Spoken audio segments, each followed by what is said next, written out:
Stock of the day June 13th நாம பார்க்க போற ஸ்டாக் என்னன்னா இன்ஃபோசிஸ் லிமிடெட்.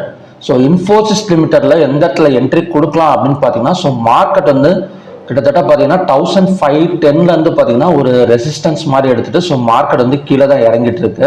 ஸோ இது வந்து ரெண்டு இடத்துல வந்து என்ட்ரி கொடுக்கலாம். எந்தெந்த இடத்துலன்னு பார்த்தீங்கன்னா, அதாவது நேற்று லோ வந்து 1482.75. ஸோ அதை பிரேக் பண்ண நம்ம வந்து என்ட்ரி கொடுத்தோம்னா அது அடுத்த டார்கெட் வந்து 1470 வரைக்குமே வரதுக்கான ஒரு பாசிபிலிட்டி இருக்கு. இல்லைன்னா ஒரு கேப் டவுன் எடுத்தா கூட நம்ம வந்து ஒரு செல் சைடு வந்து போகலாம்.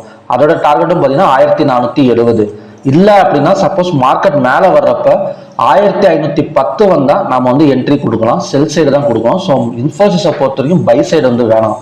ஸோ லோவை கட் பண்ணால் செல் சைடு போங்க. அதே மாதிரி 1510 வந்தால் நம்ம வந்து செல் எடுத்தோம்னா ஸோ அதோட டார்கெட் வந்து 1400 இல்லை 1490 வரைக்குமே வரதுக்கான ஒரு பாசிபிலிட்டி இருக்கு.